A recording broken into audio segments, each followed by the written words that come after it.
교정당국이 저 업무에 대해서 거부를 해도 지금 제가 볼 때는 명문화된 법률이 없습니다. 아, 강제 인치의 의무가 없다. 그렇죠. 그 교정당국 그 사람들은 그냥 지금 그야말로 교정의 업무죠. 그러니까 수사 업무의 연장선에 대해서 자신들이 개입할 권한이 사실상 없습니다. 네. 그렇기 때문에 저는 이것을 갖고 교정당국에 대해서 책임을 전가하는 것은 이것은 과거의 구태다. 이거 지금 교정당국에서 강제 인치해야 될 의무는 없는 겁니까? 제가 봤을 때는 있다라고 보고요. 네. 강제 인치는 수사가 아니에요. 검찰이 수사할 수 있도록 데려다 주는 것이에요. 호송업무에 어떻게 보면 일관적인 부분이 있을 수 있고요. 수사관들이 그럼 너희들 직접 해라라고 할 수 있죠. 네. 근데 수사관들이 윤석열 전 대통령이 머무르고 있는 쇠창살이 있는 그 감방까지 가진 못해요. 들어갈 수가 없어요. 그럼 최소한 수사관들이 있는 곳까지는 인치해 줘야 되거든요. 그래야지만이 수사관들이 다시 체포해서 또는 인치해서 갈 수가 있는 것인데 구치소 공무원들이 저는 못하겠습니다. 전직 대통령이기 때문에 라고 해버리면 네. 사실상 수사가 불가능하죠. 특검의 목적은 수사입니까? 망신주기입니까?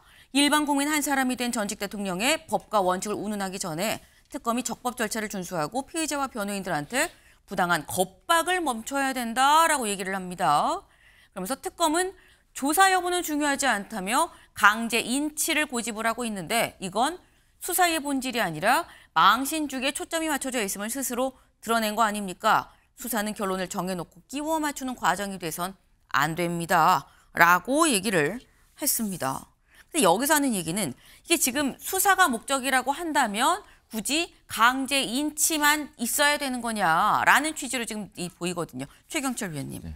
지금 사실 방문조사라는 방법도 있는데 왜 방문조사 안 하고 자꾸 강제 인치만 하려고 하는 거야? 라고 얘기를 해요. 윤석열 전 대통령 쪽에서는. 그것도 특검의 하나의 전략이죠. 이 검찰이나 경찰이 일단 피의자 강제 수사를 해놓고 네. 구치소에 놔두면서 자꾸 부릅니다. 이게 일종의 수사 전략입니다. 자꾸 부르면 이 심리적으로 위축이 돼요. 아, 또 불러. 또 무슨 말을 해야 되지? 네. 이거 나 더 혼나는 거 아니야? 이렇게 해서 심리적으로 무너뜨리는 전략 중에 하나입니다. 이게 그렇게 자꾸 불러서 그다음에 조사를 바로 하느냐. 뭐 예전에 제가 뭐 검찰 이렇게 출입할 때는 조사 바로 안 합니다. 한 6시간, 7시간씩 그냥 앉혀놓기도 합니다. 그게 또 전략입니다. 네. 그래놓고 거기서 앉히면서 온갖 심리적으로 위축시켜놓고 그래서 방어권을 완전 무너뜨려 버리는 거죠. 그러면 자백이 술술 나옵니다. 네. 그 과거에는 이렇게 많이 했습니다. 근데 이제는 이렇게 잘 안 하도록 하는 게 규칙이 많이 바뀌었습니다. 이게 가장 많이 변경한 게 지난번 문재인 정부 때죠. 이게 문재인 정부가 이 인권 보호 준칙을 굉장히 강화하는 차원에서 이런 거 하지 마라.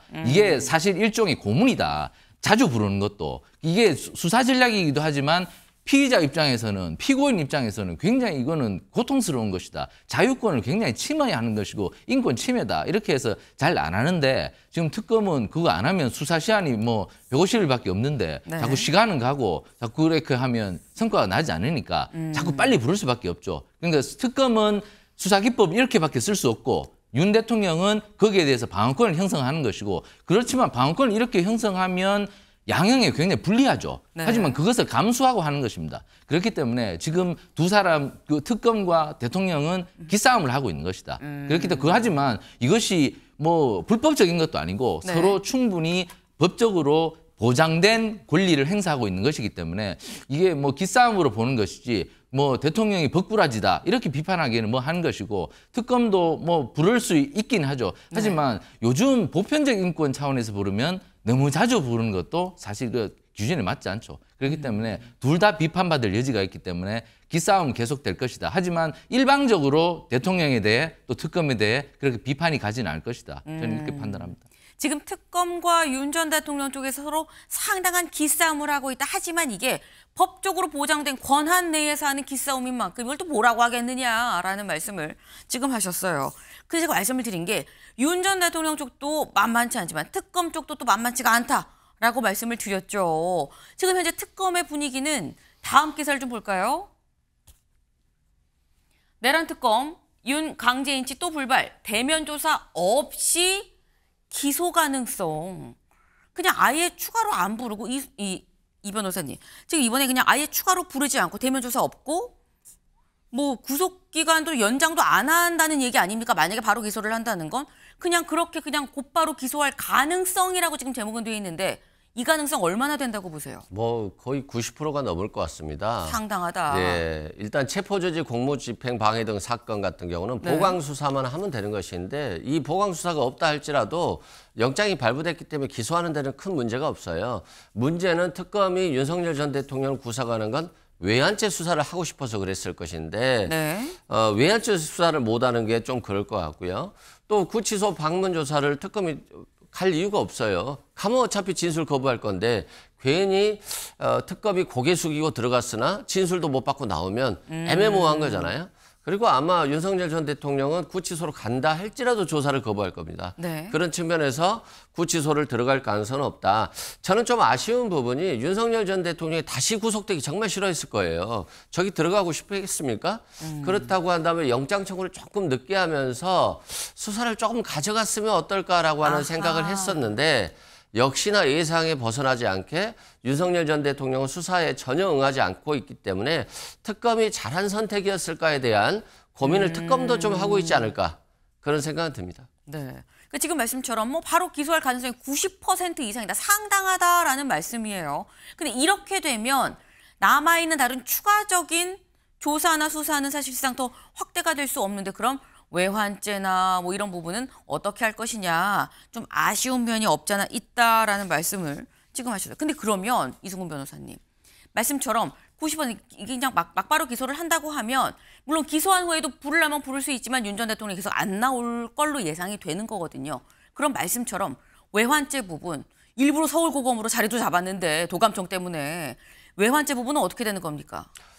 윤석열 전 대통령이 수사를 거부하는 것과 상관없이 외환죄 수사는 될 수 있어요. 네. 이미 드론을 일부러 보내고 또 드론을 좀 밑으로 떨어뜨려 추락시켰잖아요.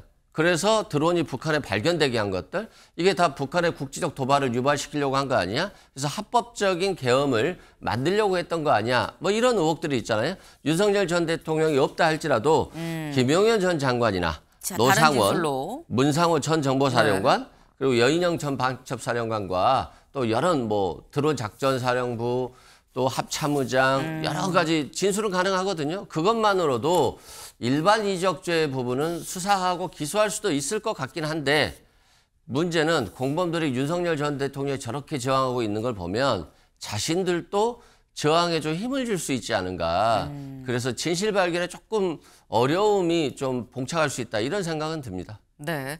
꼭 윤석열 전 대통령의 대면 조사나 진술이 있지 않더라도 주변 정황이나 증거나 다른 사람들의 진술을 통해서 외환죄나 일반 이적죄 부분은 또 증명이 가능할 수도 있는 부분이 있지만 다만 수사가 쉽지는 않을 것 같긴 하다라는 말씀을 지금 하셨어요. 그런데 저희가 지금 얘기를 하면서 두 번이나 강제인치, 특검은 계속 강제인치 억지로 끌고서라도 데리고 오세요라고 지금 얘기를 하고 있는데 결국 실패했다, 불발이다 이런 얘기를 지금 저희가 지금 쭉 얘기를 했죠.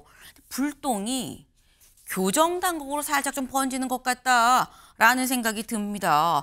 박정희 특검보가 뭐라고 얘기를 했느냐 이렇게 얘기를 했어요.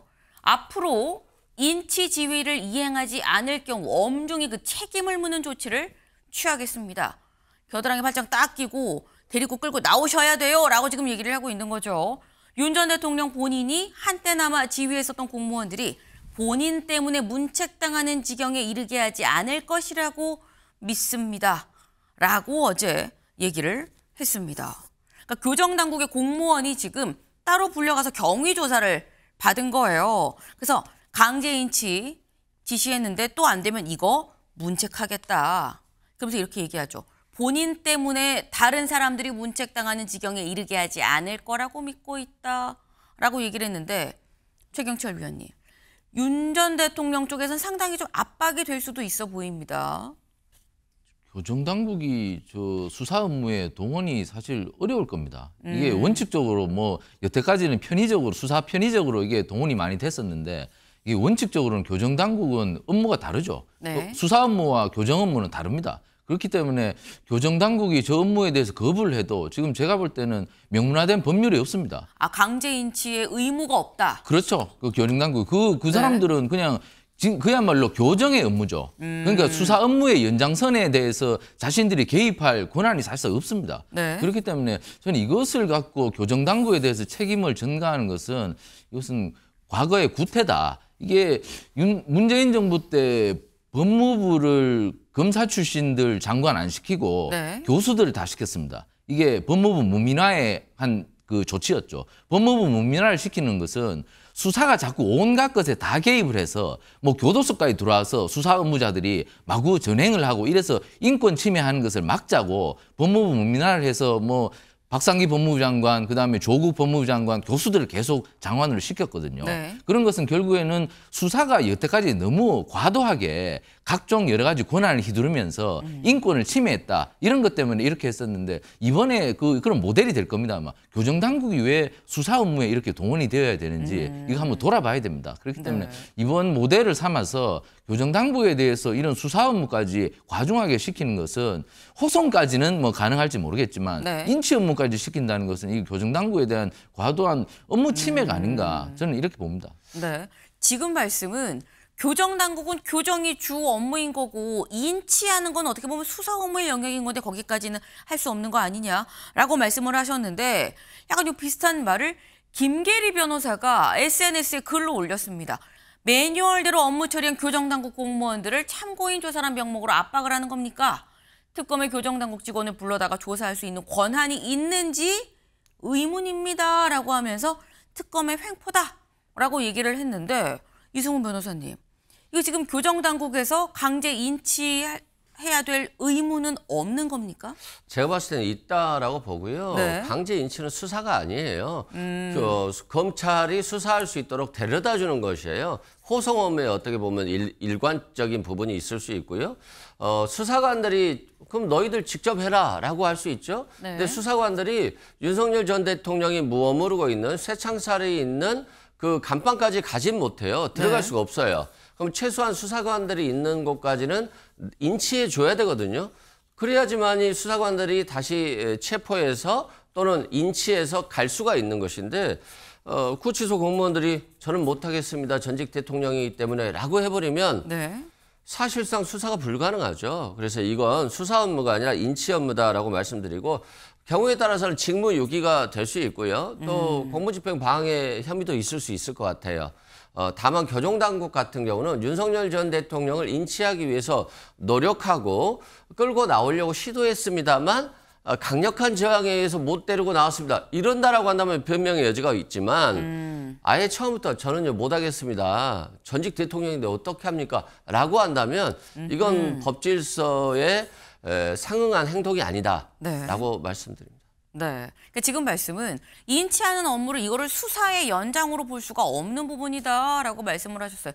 저희도 안 그래도 이게 어디에 속하는 거냐 살짝 봤었는데 형사소송법 81조가 이런 부분이 있긴 합니다. 구치소 피고인에 대한 구속영장은 검사 지휘에 의해 교도관이 집행한다.